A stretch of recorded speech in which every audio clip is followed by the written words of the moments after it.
ಧನ್ಯವಾದಗಳು.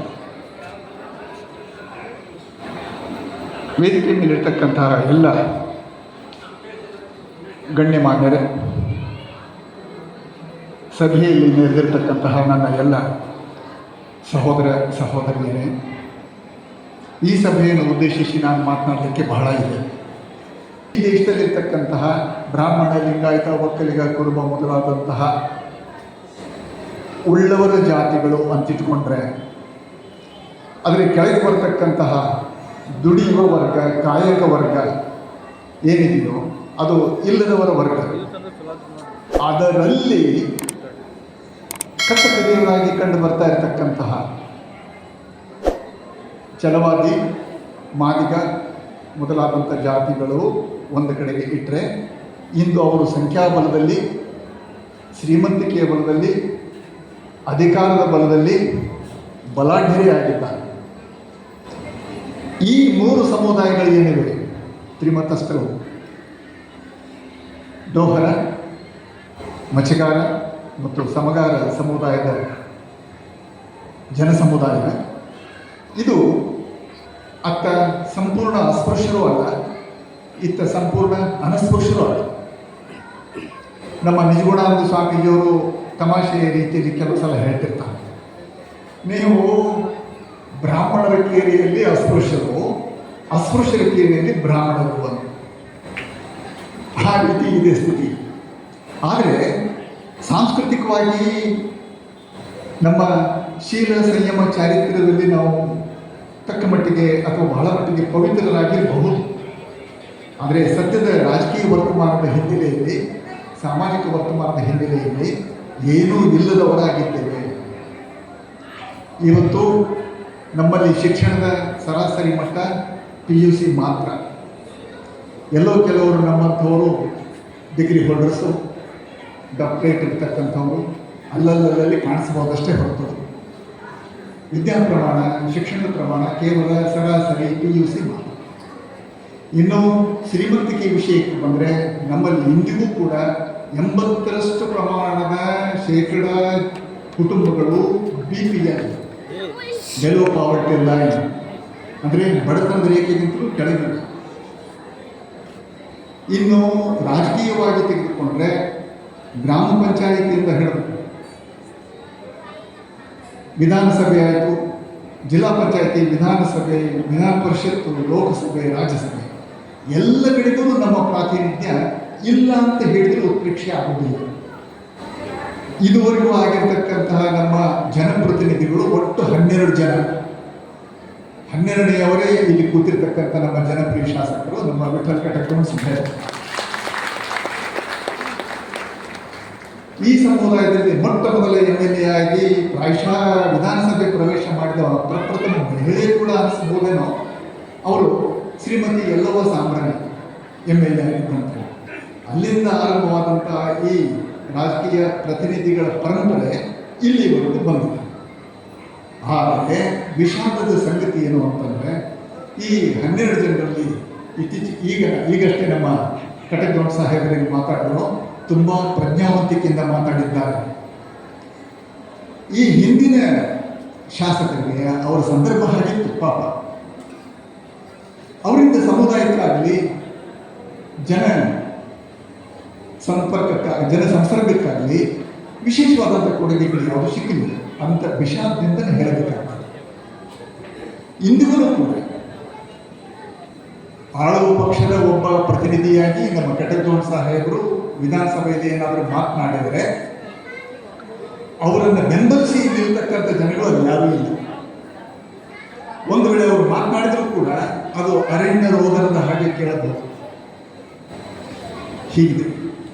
ಇನ್ನು ನಾಗರಿಕ ಸೇವಾ ಕ್ಷೇತ್ರ ಕ್ಲಾಸ್ 1, ಕ್ಲಾಸ್ 2 ಆಫೀಸರ್ಸ್, KPSC ಇಂದ ಸೆಲೆಕ್ಟ್ ಆಗಿರ್ತಕ್ಕಂಥ ಆಫೀಸರ್ಸು ಇದುವರೆಗೂ ಕೂಡ, ಅಂದರೆ ಅದು ಅಸ್ತಿತ್ವಕ್ಕೆ ಬಂದಾಗಿನಿಂದ, ಅಂದರೆ ಸ್ವಾತಂತ್ರ್ಯ ಬಂದಾಗಿನಿಂದ ಹಿಡಿದು ಇಲ್ಲಿವರೆಗೂ ಕೂಡ ನಮ್ಮ ಈ ತ್ರಿಮತಸ್ಥ ಸಮುದಾಯದಲ್ಲಿ ಕ್ಲಾಸ್ 1 ಪೋಸ್ಟ್ಗೆ ಸೆಲೆಕ್ಟ್ ಆಗಿರೋರು ನೇರವಾಗಿ ಕೇವಲ 3 ಜನ. 100 ಆಗಬೇಕಾಗಿತ್ತು, ಆಗಿರೋದು ಬರೀ 3 ಜನ. ಯಾಕೆ ಅಂದರೆ KPSC ಅಂತ ಒಂದು ಉನ್ನತ ಉದ್ಯೋಗದ ಆಯ್ಕೆಯ ಸಮಿತಿಯಲ್ಲಿ ಪರಿಶಿಷ್ಟ ಜಾತಿಯ ಪ್ರತಿನಿಧಿಗಳಾಗಿರ್ತಕ್ಕಂಥವ್ರು ಇಬ್ಬರು, ಒಂದು ಎಡ ಇನ್ನೊಂದು ಬಲ. ಅಂದರೆ ನಮ್ಮ ಮಾದಿಗ ಬಾಂಧವರ ಪರವಾಗಿ ಒಬ್ಬರು ಇರ್ತಾರೆ, ಛಲವಾದಿ ಅರ್ಥಾತ್ ವಲಯ ಬಾಂಧವರ ಪರವಾಗಿ ಒಬ್ಬರು ಇರ್ತಾರೆ. ಅವರಿಬ್ಬರಿಗೂ ಕೂಡ ತಮ್ಮ ತಮ್ಮ ಜಾತಿಗಳ ಅಭ್ಯರ್ಥಿಗಳನ್ನು ಆಯ್ಕೆ ಮಾಡುವುದಷ್ಟೇ ಅವರ ಗುರಿಯಾಗಿದೆ. ಉತ್ಪ್ರೇಕ್ಷೆ ಇಲ್ಲ, ಸತ್ಯವನ್ನು ಹೇಳ್ತಾ ಇದ್ದಾರೆ. ಸೆಲೆಕ್ಟ್ ಆಗಿರುವಂತಹ ಹುದ್ದೆಗಳನ್ನು ಕೂಡ ರದ್ದುಪಡಿಸಿ ತಮ್ಮವರಿಗೆ ಕೊಟ್ಟ ಉದಾಹರಣೆಗಳಿದೆ.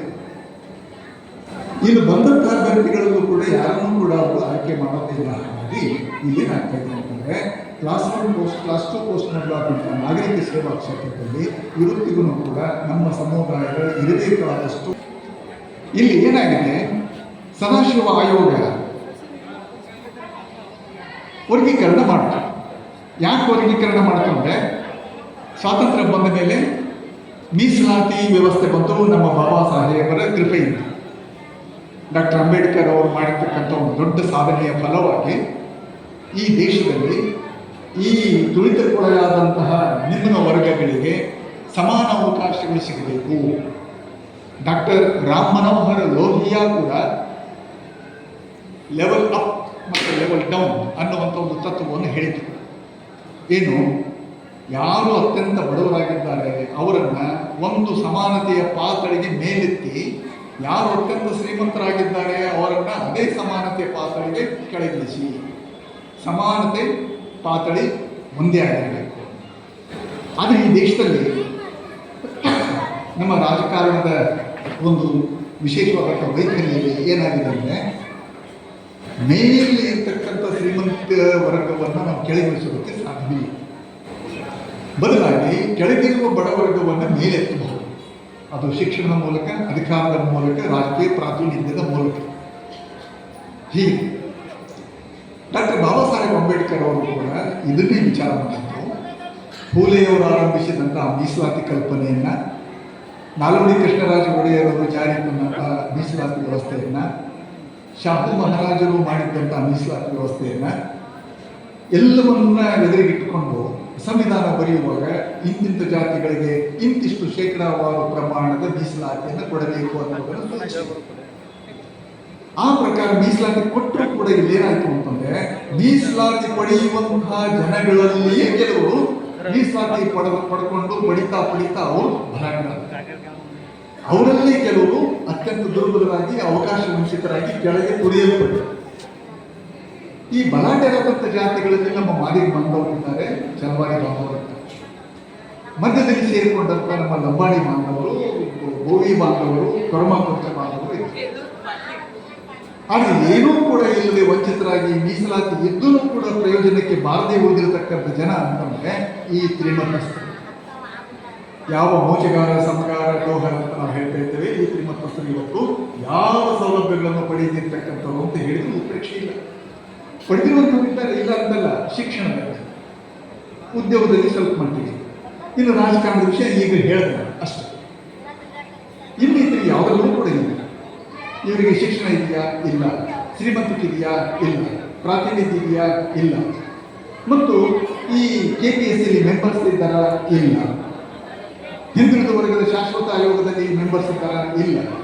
ಅನುಸೂಚಿತ ವರ್ಗ ಮತ್ತು ಅನುಸೂಚಿತ ಜಾತಿಗಳ ಶಾಶ್ವತ ಆಯೋಗದಲ್ಲಿ ಯಾರಾದರೂ ಮೆಂಬರ್ಸ್ ಇದ್ದಾರಾ? ಇಲ್ಲ. ಇನ್ನು ಏನೇನಿದೆ ತಗೊಂಡು ಬನ್ನಿ, ಎಲ್ಲರೂ ಇಲ್ಲ ಇಲ್ಲ ಇಲ್ಲ ಇಲ್ಲ ಇಲ್ಲ. ಇಂಥ ಇಲ್ಲಗಳಿಂದಲೇ ಕೂಡಿರ್ತಕ್ಕಂಥ ವರ್ಗ ಈ ತ್ರಿಮತಸ್ಥ ವರ್ಗ. ಆದರೂ ಕೂಡ ಇವರು ದಲಿತರ ಕೈರಿಯಲ್ಲಿ ಬ್ರಾಹ್ಮಣರ ಕೈರಿಯಲ್ಲಿ ದಲಿತರು ಅನ್ನುವಷ್ಟರ ಮಟ್ಟಿಗೆ ಅಚ್ಚುಕಟ್ಟಾದಂಥ ಜೀವನ ನಡೆಸ್ತಾರೆ. ಅದರಿಂದ ಮುಗಿಸ್ಬಿಡ್ತೇನೆ ನನ್ನ 2 ಮಾತುಗಳನ್ನ. ಇನ್ನೂ ಇದೇ ಬಹಳಷ್ಟು. ಇವತ್ತು ಆಗಬೇಕಾಗಿರ್ತಕ್ಕಂಥ ಕೆಲಸ ಏನಂದರೆ, ಈ ಸದಾಶಿವ ಆಯೋಗ ಮಾಡಿರ್ತಕ್ಕಂಥ ಒಂದು ದೊಡ್ಡ ಅನಾಹುತ, ಈ ತ್ರಿಮತಸ್ಥರನ್ನು ತಗೊಂಡು ಹೋಗ್ಬಿಟ್ಟು ಮಾದಿಗ ಸಂಬಂಧಿತ ಜಾತಿಗಳ ಪಟ್ಟಿಯಲ್ಲಿ ಸೇರಿಸಿದೆ. ಅಲ್ಲಿ 49 ಜಾತಿಗಳು. ಆ 49ರಲ್ಲಿ ಈ ತ್ರಿಮತಸ್ಥರು ಅಂತ ಏನು ಮುಖ್ಯ 3 ಜಾತಿಗಳಿವೆ: ದೋಹರ, ಮಚಗಾರ, ಸಮಗಾರ.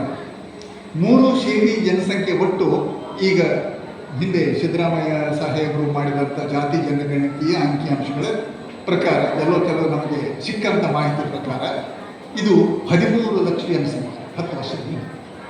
ಈಗ ಸ್ವಲ್ಪ ಜಾಸ್ತಿ ಆಗಿರ್ಬೋದು. ಈ 13 ಲಕ್ಷ ಜನ ಏನಿದ್ದಾರೆ ಇವತ್ತು ಮಾದಿಗ ಸಂಬಂಧಿತ ಜಾತಿ ಒಳಗಿದ್ರೂ ಕೂಡ ಇವರ ಉಪವರ್ಗಗಳು 28 ಏನು 101 ಜಾತಿ ಗುಂಪುಗಳು ಇವೆಯಲ್ಲ, ಇದೇ ಸದಾಶಿವ ಆಯೋಗ ಮಾಡಿರ್ತಕ್ಕಂಥ 101 ಜಾತಿಗಳಲ್ಲ. ಎಲ್ಲರೂ 101 ಜಾತಿ ಅಂತಾರೆ, 101 ಗುಂಪುಗಳು, 179 ಏನು ಜಾತಿಗಳು ಬರ್ತವೆ. ಅದರಲ್ಲಿ 28 ಜಾತಿಗಳು ಈ ಮಾದಿಗ ಸಮುದಾಯದ ಒಳಗೆ ಸೇರಿಸಲ್ಪಟ್ಟಂಥದ್ದು ಈ ತ್ರಿಮತಸ್ಥದ್ದೇ. ಆ 28 ಹೊರಗುತ್ತಿದ್ರೆ ಅಲ್ಲಿ ಉಳಿದ ಬರೀ 13 ಮಾತ್ರ, 12 ಮಾತ್ರ. ಅದರಿಂದ ಅಲ್ಲಿ ಸೇರಿರೋದ್ರಲ್ಲಿ ಏನಾಗ್ತಾ ಇದೆ ಅಂತಂದ್ರೆ, ಯಾವುದೇ ರೀತಿಯಲ್ಲೂ ಕೂಡ ಮೀಸಲಾತಿ ಸೌಲಭ್ಯಗಳು ಇವರಿಗೆ ಸಿಕ್ಕೋಕೆ ಸಾಧ್ಯವೇ ಇಲ್ಲ. ನೋಡಿ, ನಾನು ಮುಕ್ತವಾಗಿ ಮಾತಾಡ್ತೀನಿ, ಅವತ್ತು ವೇದಿಕೆ ಇದೆ, ನೀವೆಲ್ಲ ಇದ್ದೀರಿ, ನಾನು ಇರ್ತೀನಿ. ಎಲೆಕ್ಷನ್ ಟಿಕೆಟ್ ಸಿಕ್ಕಿದ್ದಂಥದ್ದನ್ನು ರದ್ದು ಮಾಡಿದ್ದು ಉದಾಹರಣೆ ನಮ್ಮ ಕಟಕೇಶ್ವರ ಸಾಹೇಬರ ರಾಜಕೀಯ ಇತಿಹಾಸದಲ್ಲಿ ಯಾರು ಮಾಡಿದವರು? ಇದೇ ಬಲಿಷ್ಠ ಬಲಾಢ್ಯ ಅಂತ ಈಗ ಹೇಳಿದ್ನಲ್ಲ ಮಾದಿಗ ಸಮುದಾಯದ ಜನ. ರಾಮಕೃಷ್ಣ ದೊಡ್ಡಮನಿ ಅಂತ ಇನ್ನೊಬ್ಬರು ಸೀನಹಟ್ಟಿ ಕ್ಷೇತ್ರದ MLA ಆಗಿದ್ದರು, ಈಗಲೂ ಅವರಿದ್ದಾರೆ. ಅವ್ರಿಗೂ ಕೂಡ ಈ ಸಲದ ಎಲೆಕ್ಷನ್ ಸಮಯದಲ್ಲಿ ಟಿಕೆಟ್ ಸಿಗದ ಹಾಗೆ ಮಾದಿಗ ಸಮುದಾಯದ ಮಹಿಳೆಗೆ ಅದನ್ನು ಕೊಡಬೇಕು ಅಂತ ಹಠ ಹಿಡಿದು ಅದನ್ನು ಕೊಡಿಸ್ಬೇಕು. ಸಿಕ್ಕೋದೇ ಕಷ್ಟ. ಎಲೆಕ್ಷನ್ ಅಂದರೆ ಅದು ಸಾಮಾನ್ಯ ವಿಷಯ ಅಲ್ಲ. ಕೋಟ್ಯಾಂತರ ರೂಪಾಯಿಗಳು ಆಶ್ರಯ ಇರಬೇಕು, ಜನಬಲ ಇರಬೇಕು, ರಾಜಕೀಯ ಬೆಂಬಲ ಇರಬೇಕು, ಪಕ್ಷ ಬಲ ಇರಬೇಕು, ಏನೇನೆಲ್ಲ ಇರಬೇಕಾಗ್ತದೆ. ಅಂಥದ್ರಲ್ಲಿ ಅಷ್ಟು ಧೈರ್ಯದಿಂದ ಮುಂದೆ ಬರೋದೇ ಅಪರೂಪದಲ್ಲಿ ಅಪರೂಪ. ಬಂದವರಿಗೂ ಕೂಡ ಗತಿ ಕಾಣಿಸೋದು ಈ ರೀತಿ. ಇವತ್ತು ವಾಸ್ತವದಲ್ಲಿ 13 ಲಕ್ಷ ಜನಸಂಖ್ಯೆಗೆ ಪ್ರಮಾಣ ಅನ್ವಯವಾಗಿ ಹೇಳಬೇಕು ಅಂತಂದರೆ, ನಮ್ಮ ಒಂದು ಕ್ಯಾಬಿನೆಟ್ನಲ್ಲಿ ಕನಿಷ್ಠ ಅಂದ್ರೂ 3 ರಿಂದ 4 ಜನ MLAಗಳು ತ್ರಿಮತಸ್ಥರೇ ಇರಬೇಕು. ಜನಸಂಖ್ಯಾ ಪ್ರಮಾಣ ಪ್ರಕಾರ ಇದುವರೆಗೂ ಸ್ವಾತಂತ್ರ್ಯ ಬಂದಾಗಿನಿಂದ ಇಲ್ಲಿ ತನಕ ಒಟ್ಟು ಲೆಕ್ಕ ಹಾಕಿ 11 ಕ್ಯಾಬಿನೆಟ್, 16ನೇ ಕ್ಯಾಬಿನೆಟ್ ನಡೀತಾರೆ. 36 ಮೀಸಲು ಮತಕ್ಷೇತ್ರಗಳಿವೆ.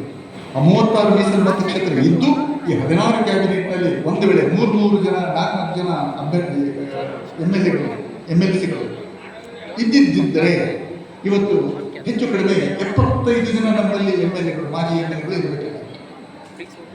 ಇಲ್ಲ, ಆಗಿದ್ದೇ ಬರೀ 12 ಜನ, ಉಳಿದೊಳದೇ ಬರೀ ಇಬ್ಬರು. ಅದರಲ್ಲಿ ಒಬ್ಬರು BJP ಇದ್ದಾರೆ, ಒಬ್ಬರು ಆಳುವ ಪಕ್ಷ ಕಾಂಗ್ರೆಸ್ನ ನಿಂತಾರೆ. ಹಾಗಾಗಿ ಇಂಥ ಒಂದು ಸ್ಥಿತಿಯನ್ನು ನಾವು ಹೋಗಲಾಡಿಸಬೇಕು ಅಂತಂದರೆ ಇವತ್ತು ಈ ಮಾದಿಗ ಸಂಬಂಧಿತ ಜಾತಿಯ ಪಟ್ಟಿಯಿಂದ ಮೊದಲು ಈ ತ್ರಿಮತಸ್ಥ ವರ್ಗವನ್ನು ಬೇರ್ಪಡಿಸಿಬಿಟ್ಟು ಪ್ರತ್ಯೇಕ ಮೀಸಲಾತಿಯನ್ನು ಸ್ಥಾಪಿಸಬೇಕು. ಇವರಿಗೆ ಪ್ರತ್ಯೇಕವಾದಂತಹ ಅಭಿವೃದ್ಧಿ ನಿಗಮ ಕೂಡ ಆಗಬೇಕು. ಅದಕ್ಕಾಗಿ ಕಳೆದ 6 ವರ್ಷಗಳಿಂದ ನಿರಂತರವಾಗಿ ಹೋರಾಟ ನಡೀತಾ ಇದೆ. ಯಾವುದೇ ಬಲಾಢ್ಯ ಸಮುದಾಯದ ಜೊತೆಗೆ ಇಟ್ಟರೂ ಕೂಡ ಇದರಲ್ಲಿ ಏನಾಗುತ್ತೆ, ಈಗ ಮಾದಿಗ ಸಮುದಾಯದ ಜೊತೆಗೆ ಈ ಸಮುದಾಯವನ್ನು ವಿಶೇಷಿಸಿದ್ರೆ ಅವರು ಎಲ್ಲಿಯೂ ಕೂಡ ಒಂದು ಸೂಜಿ ಮನೆಯಷ್ಟು ಮೀಸಲಾತಿ ಸೌಲಭ್ಯ ಸಿಗದ ಹಾಗೆ ನೋಡ್ಕೊಳ್ತಾರೆ. ಇವತ್ತು ಕೆಲವರಲ್ಲಿ ಉದಾರವಾದಿಗಳಿದ್ದಾರೆ. ಏನು ಹೇಳ್ತಾರೆ ಅವರು ಅಂತಂದರೆ, ಇಲ್ಲ 6% ಅಂತ ಏನೀಗ ಸದಾಶಿವ ಆಯೋಗ ಗೊತ್ತು ಮಾಡಿದ್ದಿತ್ತಲ್ಲ, ಅದು ಬರಲಿ, ನಾವು ನಿಮಗೆ ಕೊಡ್ತೇವೆ. ಎಷ್ಟು 1%, 2% ಎಷ್ಟು ಬರುತ್ತೆ ನಾವು ಕೊಡ್ತೇವೆ. ಒಂದು ಅಭಿವೃದ್ಧಿ ನಿಗಮವನ್ನು ನಿಮಗೆ ಮಾಡಿಸ್ಕೊಡ್ತೇವೆ ರೀ. ಕೊಡೋದು ನೀವು ಯಾರು ರೀ?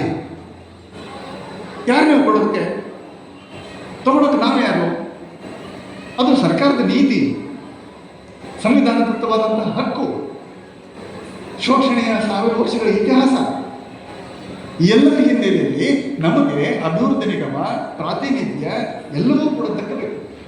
ಅದು ನ್ಯಾಯಬದ್ಧವಾಗಿ ಆಗಬೇಕು ಅಷ್ಟೇ. ಆದ್ದರಿಂದ ಅಲ್ಲಿ ನೀವು ಕೊಡೋದು ಬೇಕಾಗಿಲ್ಲ, ನಾವು ತಗೊಳ್ಳೋದು ಬೇಕಾಗಿಲ್ಲ. ಅದು ಸಂವಿಧಾನದತ್ತವಾಗಿ ಬಂದ ಹಾಗೇನೆ, ಕಾನೂನುಬದ್ಧವಾಗಿ ಶಾಸಕೀಯವಾಗಿಯೇ ರಾಜ್ಯಾಂಗದ ಅಂಗವಾಗಿ ಅದು ಜಾರಿಗೆ ಬರಲಿ, ಆಗ ಅದು ಸರಿಯಾಗ್ತದೆ. ಅದರಿಂದ ನಾವು ಕೇಳ್ತಾ ಇರೋದು, ಇವತ್ತು ಮುಖ್ಯಮಂತ್ರಿಗಳು ಶ್ರೀ ಸಿದ್ದರಾಮಯ್ಯ ಸಾಹೇಬರಿಗೂ ಕೂಡ ಮನವಿಗಳನ್ನು ಕೊಟ್ಟದ್ದಾಗಿದೆ. ಹಿಂದೆ ಇದ್ದಂತಹ ಸನ್ಮಾನ್ಯ ಶ್ರೀ ಬೊಮ್ಮಾಯಿ ಸಾಹೇಬರಿಗೂ ಕೂಡ 2 ಸಲ 3 ಸಲ ಮನವಿಗಳನ್ನು ಕೊಟ್ಟದ್ದಾಗಿತ್ತು. ಈಗಲೂ ಕೂಡ ಪ್ರಕ್ರಿಯೆ ಜಾರಿಯಲ್ಲಿ ಇದೆ. ಈಗ ನಾಗಮೋಹನ್ ದಾಸ್ ಆಯೋಗ ನೇಮಕ ಆದಮೇಲೆ ಸಾಹೇಬರಾಗಲೇ ಹೇಳಿದ ಹಾಗೆ ಅನೇಕ ಸಲ ಹೋಗಿ ಪ್ರಯತ್ನ ಪಟ್ಟಾಗ 1 ಸಲ ನೋಡೋಕ್ಕೆ ಅವ್ರಿಗೆ ಸಾಧ್ಯವಾಯಿತು. ನೋಡಿ ಹೇಳಿದ್ದೇವೆ, ದಯವಿಟ್ಟು ಈ ಚಿರತೆಗಳ ಗುಂಪಿಗೆ ಈ ಜಿಂಕೆಗಳನ್ನು ಸೇರಿಸಬೇಡಿ, ತಿಂದು ಮುಗಿಸ್ಬಿಡ್ತವೆ. ಪ್ರತ್ಯೇಕವಾಗಿಯೇ ಪರಿಗಣಿಸಿ. ಇಷ್ಟೆಲ್ಲ ಇದೆ. ಇನ್ನೂ ಬಹಳ ಸಮುದಾಯವನ್ನು ಉದ್ದೇಶಿಸಿ ಹೇಳಬೇಕಂದ್ರೂ ಕೂಡ ಬಹಳಷ್ಟಿದೆ. ಇಲ್ಲಿ ಇವತ್ತು ಬಹಳ ಸಂತೋಷ ನನಗಾಗ್ತಿರೋದೇನು ಅಂತಂದರೆ, ನಮ್ಮ ತಾಯಂದ್ರೆ ಇಷ್ಟು ಸಂಖ್ಯೆಯಲ್ಲಿ ಬಂದು ಸೇರಿರೋದು. ಯಾವತ್ತು ಯಾವ ಸಭೆಗಳು ಕೂಡ ಕಾಣಿಸೋದೇ ಇಲ್ಲ. ಒಂದು ಮನೆ ಬೆಳಗಿದ್ರೆ ಅದು ಒಬ್ಬ ಮಹಿಳೆ ವಿದ್ಯಾವಂತರಾದರೆ ಇಡೀ ಮನೆ ಬೆಳಗದ ಹಾಗೆ, ಇಡೀ ಮನೆತನ ಬೆಳಗದ ಹಾಗೆ. ನೀವು ಮನೆಗೆ ಹೋಗಿ ನಿಮ್ಮ ಮನೆಯಲ್ಲಿ ನಿಮ್ಮ ಮುಂದೆ ನಿಮ್ಮ ಆಸ್ಪಾಸ್ನ ನಿಮ್ಮ ಮನೆಯವರು ಮಕ್ಕಳು ಸಂಬಂಧಿಕರು ಎಲ್ಲರಿಗೂ ನೀವು ಹೋಗಿ ಎಜುಕೇಟ್ ಮಾಡಬೇಕು, ಅವರಿಗೆ ತಿಳಿಸ್ಕೊಳ್ಬೇಕು. ನಿಮ್ಮ ಹೊಟ್ಟೆಯಿಂದ ಹುಟ್ಟು ಮಕ್ಕಳು ನಾಳೆ ಪ್ರಜ್ಞಾವಂತರಾಗಿ ಹುಟ್ಟಬೇಕು, ಅದು ಇರೋದಿಲ್ಲ. ಇದನ್ನು ಕೆಲವು ನಮ್ಮ ಸಾಣೆಹಳ್ಳಿ ಸ್ವಾಮೀಜಿಯವರ ಮಾತಾಡಿದ್ದು ಒಂದು ವಿಷಯ ಅಷ್ಟೇ ಮಾತಾಡಿದ್ದೆ. ಎಲ್ಲಿಗೆ ಬಂದು ನಿಲ್ಲುತ್ತೆ ಪೂಜ್ಯರೇ ಈ ವಿಷಯ ಅಂತಂದರೆ, ಎಲ್ಲಿ ಈ ಸಮುದಾಯವನ್ನು ಸುಧಾರಿಸೋದಕ್ಕೆ ಶುರು ಮಾಡಬೇಕು ಅಂತಂದರೆ, ಮೊದಲು ನಮ್ಮ ತಾಯಿಯವರು ಆ ಪ್ರಥಮ ಪಾಠಶಾಲೆಯಲ್ಲಿ ಪ್ರಥಮ ಗುರು ಆಗುವುದನ್ನು ಕಲಿಯಬೇಕು. ತಾವು ದಯವಿಟ್ಟು ಒಂದು ನೈತಿಕ ಶಿಕ್ಷಣ ಶಿಬಿರವನ್ನು ಏರ್ಪಡಿಸಿ 1 ತಿಂಗಳು. ಅವರಂದರು, ಗುರುರಾಜ್ ಅವರೇ 1 ತಿಂಗಳಲ್ಲ, ಎಷ್ಟು ದಿನವಾದರೂ ಏರ್ಪಡಿಸೋಣ, ಅವರು ಬರಲಿಕ್ಕೆ ತಯಾರಿದರೆ ಮೊದಲು ಕೇಳಿ ಅಂತ. ಅಲ್ಲಿ ಆವಾಗ ನಮಗೆ ಅವರು ಹೇಳಿ ಶಿಸ್ತು, ಸಂಯಮ, ಸ್ವಚ್ಛತೆ, ಶೀಲ, ಚಾರಿತ್ರ್ಯ, ಸಂಬಂಧ ಇತ್ಯಾದಿ ಎಲ್ಲದರ ಬಗ್ಗೆ ಅಲ್ಲಿ ಗುರುಗಳು ಸೂಕ್ತವಾದಂಥ ರೀತಿಯಲ್ಲಿ ನೈತಿಕ ಬೋಧನೆಯನ್ನು ಮಾಡ್ತಾರೆ. ಅಂದರೆ ನಾನು ಹೇಳ್ತಿರೋದು ಒಂದೇ ಹೆಚ್ಚುವರಿ ಮಾತಾಗಿ ನಿಮಗೆ ಹೇಳ್ತಾ ಇದ್ದೇನೆ, ಮಾತೆಯರಿಗೆ, ತಾಯಿಯರಿಗೆ, ಸಹೋದರಿಯರಿಗೆ ಇನ್ನೂ ಹೆಚ್ಚು ಸಂಖ್ಯೆಯಲ್ಲಿ ನೀವು ಸೇರಬೇಕು. ಇಲ್ಲಿ ಬಂದು ಶಾಂತ ಚಿತ್ತತೆಯನ್ನು ಕೇಳಬೇಕು. ನಂತರ ಹೋಗಿ ನಿಮ್ಮಿಂದ ಕ್ರಾಂತಿಯನ್ನು ಮನೆಯಲ್ಲಿ ಶುರು ಮಾಡಬೇಕು. ಇದುವರೆಗೂ ಇಷ್ಟು ಮಾತನಾಡಲಿಕ್ಕೆ ನಿಮಗೆ ಅವಕಾಶ ಕೊಟ್ಟಿದ್ದೀರಿ. ತಾಳ್ಮೆಯಿಂದ ಈ ಮಾತುಗಳನ್ನು ಕೇಳಿದಾಗ ಎಲ್ಲರಿಗೂ ಕೂಡ ನಮಸ್ಕರಿಸಬೇಕು.